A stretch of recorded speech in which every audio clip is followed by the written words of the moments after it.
Tania Putri Haldi dengan BP 2016. Di sini saya akan menjelaskan tentang latar belakang dari penulis sang pencerah ini, yaitu Akmal Nasri Basral.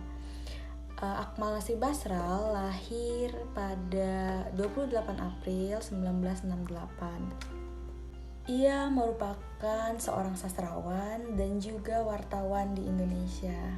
Nah, Akmal Nasri Basral lahir dari pasangan ayahnya yaitu Basral Sutan Ma'ruf dan ibunya Asmaniar yang berasal dari Minangkabau. Setelah menyelesaikan pendidikan SMA di SMA Negeri 8 Jakarta, ia melanjutkan pendidikannya di jurusan Sosiologi, Fakultas Ilmu Sosial dan Ilmu Politik di Universitas Indonesia.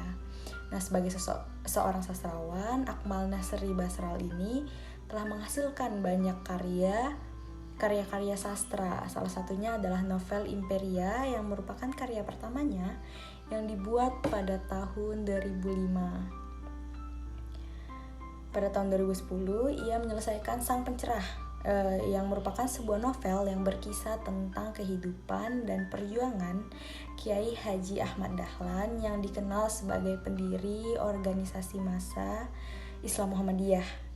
Nah, novel tersebut itu juga sudah difilmkan dengan sutradara yaitu Hanung Bramantyo dan mendapatkan sambutan luas dari masyarakat Indonesia. Nah, pada tahun 2012, Akmal meluncurkan novel yang berjudul Anak Sejuta Bintang. Nah, novel ini merupakan masa kecilnya dari Abu Rizal Bakri. Nah, karya Akmal yang lain diantaranya adalah cerpen legenda Bandar Angin yang pernah juga dinobatkan sebagai cerpen terbaik harian Pikiran Rakyat pada tahun 2016. Nah, sebelum dikenal sebagai sastrawan, Akmal merupakan wartawan media cetak di dunia jurnalistik. Ia memulai karirnya sejak tahun 1994. Nah, sudah beragam nih media cetak yang dimasukinya, diantaranya yaitu majalah mingguan Tempo, Gatra, Gama, dan yang lainnya. Pada tahun 2002, ia sempat mendirikan dan menjadi pemimpin redaksi majalah musik MTV Tracks. Nah, namun pada tahun 2010, Akmal meninggalkan dunia jurnalistik dan memfokuskan pikirannya pada dunia sastra. Nah, bahkan lebih jauh ia juga berkiprah di dunia perfilman dan musik. Pada bulan Desember tahun 2020, Akmal Nasri Basral menerbitkan buku yang berjudul Disorder, yang mana buku ini membahas tentang pandemi yang terjadi pada awal 2020. Oke, hanya itu yang dapat saya sampaikan. Terima kasih. Baiklah, selanjutnya saya akan menjelaskan deskripsi dan ringkasan novel Sang Pencerah karya Akmal Nasri Basral ini, teman-teman. Novel ini terbit di tahun 2010 dengan jumlah halaman 482 yang diterbitkan oleh penerbit Mizan.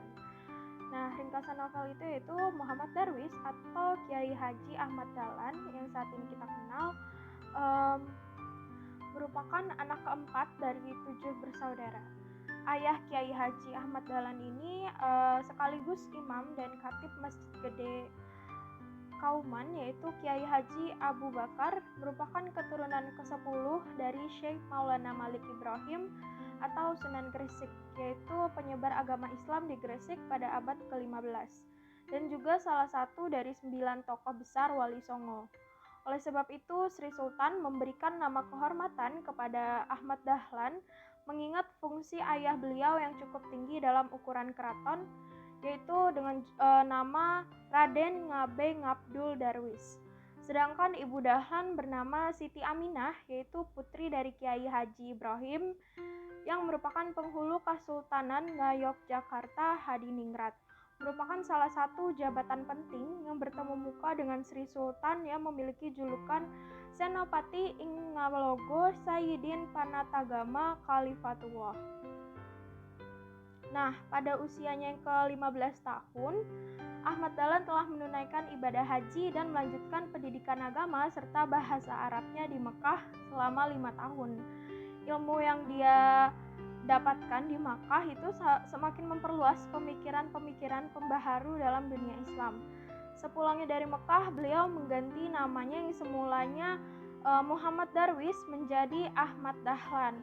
Beliau juga diangkat menjadi khatib amin di lingkungan Kesultanan Yogyakarta.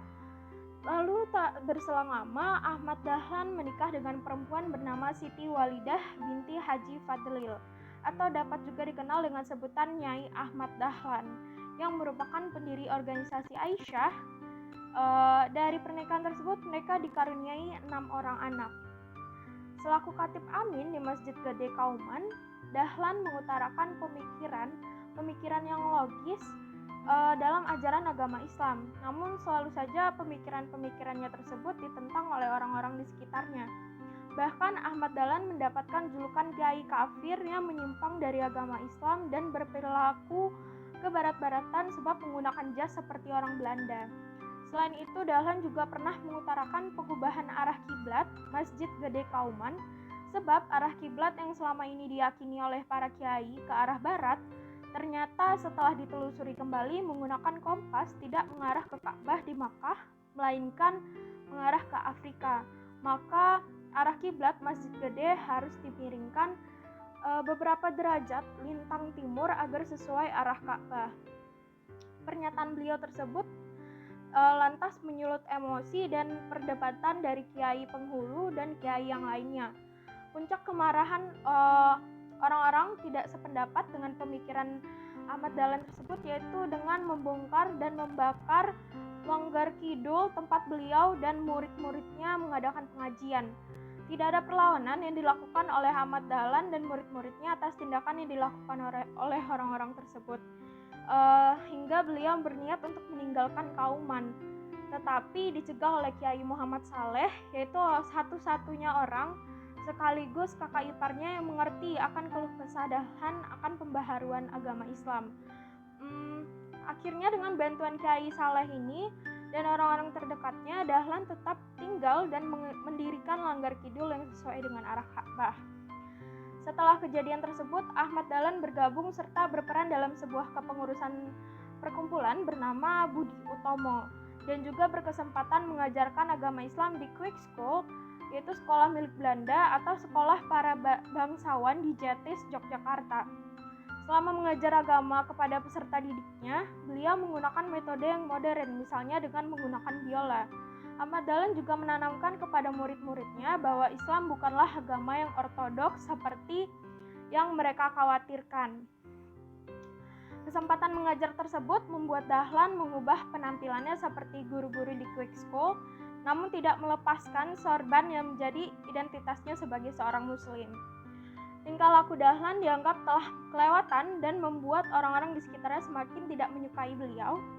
Mereka menganggap kekafiran Dahlan sudah akut, bahkan sebagian santrinya turut beranggapan beliau berubah. Ahmad Dahlan juga dituduh sebagai kiai kejawen karena dekat dengan lingkungan cendekiawan kiai Jawa di Budi Utomo. Tetapi anggapan-anggapan yang ditujukan untuk diri beliau tidak membuat dirinya mundur.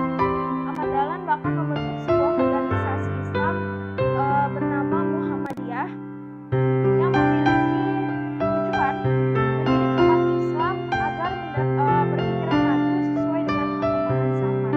Walaupun pada awalnya mendapatkan banyak penentangan dari berbagai pihak, namun atas kegigihan dan kesabaran beliau, pada akhirnya organisasi Muhammadiyah dapat meraih tujuan,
Al-Quran. Selanjutnya itu ada Habib Kebun yang pertama, dia merupakan seorang perancang bangunan masjid gede. Selanjutnya itu ada Haji Wiryo Kusumo, di mana ia merupakan orang yang baik, tegas, pintar, dan juga tidak mudah menyerah. Selanjutnya yaitu ada Kiai Haji Ahmad Dahlan, di mana ia sangat tenang dalam menghadapi masalah dan juga mudah bergaul serta dapat fleksibel dalam bersosialisasi dengan orang lain. Baiklah, yang selanjutnya yaitu ada alur sendiri pada proses penceraian ini adalah alur maju mundur. Kita dapat melihat bahwasanya penulis berusaha menceritakan atau mengisahkan setiap peristiwanya, kadang ada di masa depan dan kadang ada kembali kepada masa lalu, sehingga kita dapat menentukan bahwasanya novel Sang Pencerah ini memiliki alur yang maju dan mundur. Selanjutnya itu ada setting, di mana setting memiliki ada dua. Yang pertama itu ada setting waktu dan juga yang kedua ada setting tempat. Yang pertama setting waktu pada abad ke-20-an dan juga pada setting tempatnya terletak pada kaum Ngayogyakarta dan juga Masjid Gede serta Langgar Kidul. Selanjutnya itu ada gaya bahasa, di mana dalam novel ini menggunakan gaya bahasa yang pertama bahasa daerah dan juga yang kedua bahasa sehari-hari atau bahasa Indonesia. Selanjutnya itu ada amanat. Amanat yang terkandung dalam novel Sang Pencerah ini memberikan pencerahan jiwa, hati, dan juga pikiran dalam melihat perkembangan Islam dari masa ke masa, dari zaman dulu hingga zaman sekarang. Selanjutnya itu ada sudut pandang, di mana pada novel Sang Pencerah sendiri, sudut pandang novel ini adalah sudut pandang aku, atau kita bisa sebut sudut pandang orang pertama tunggal sebagai tokoh utama gitu. Baiklah, selanjutnya yaitu ada analisis unsur ekstrinsik yang merupakan latar belakang dari penulis. Mana Sang Pencerah sendiri adalah novel kedua yang ditulis oleh Akmal Nasri Basral berdasarkan skenario film novel Naga Bonar Bordari 2 pada tahun 2007. Berbeda dengan kebiasaan novelisasi skenario pada umumnya, Akmal Nasri Basral tidak hanya sekedar memindahkan format skenario ke dalam bentuk novel, tapi Akmal juga melakukan pendalaman materi skenario dengan memperkaya bahan penulisan. Akmal juga mengubah sudut pandang menjadi sudut pandang aku atau orang pertama tunggal tokoh utama gitu, sehingga penonton pun tidak merasa bosan karena membaca ataupun melihat mengisah kembali peristiwa yang telah ditonton sebelumnya gitu, sehingga penonton pun dapat memiliki sudut pandang baru terhadap novel ini gitu, sehingga novel terciptalah novel yang sangat bagus ini. Sekian dari saya, terima kasih. Perkenalkan, saya Lisa Aryani dengan BP 20186120 dan kali ini saya akan menyampaikan identitas dari buku Sang Pencerah. Judul dari buku ini sendiri yaitu Sang Pencerah yang ditulis oleh Akmal Basari Basral, di mana buku ini diterbitkan oleh Mizan Pustaka dan cetakan pertamanya itu adalah pada bulan Juni 2010. Dan buku ini halamannya berjumlah 461 halaman. Nah, untuk kelebihan dari buku ini sendiri yaitu yang pertama itu bisa diterima oleh semua kalangan masyarakat, baik itu dari anak-anak, orang dewasa, dan juga remaja. Dan juga buku ini memberikan informasi mengenai Islam di Indonesia pada saat itu, dan juga kata-katanya bersifat membangun menurut saya. Dan kekurangan dari buku ini sendiri menurut saya bahasanya terlalu monoton, penempatan tokoh dalam buku ini kurang jelas dan kurang terkesan tema yang digunakan. Jadi kesimpulannya adalah buku ini mendeskripsikan tokoh dan penokohan yang diungkapkan secara detail dengan berbagai cara penyajian yang dibuat oleh si penulis. Nah, diantaranya melalui tuturan pengarang secara langsung, gambaran yang diberikan pengarang lewat gambaran lingkungan kehidupan, bagaimana tokoh berpakaian, bersikap, dan bertindak di dalam cerita yang dimuat dalam novel ini, dan juga melihat bagaimana tokoh-tokoh lain memberikan reaksi terhadapnya. Sekian dari saya, terima kasih.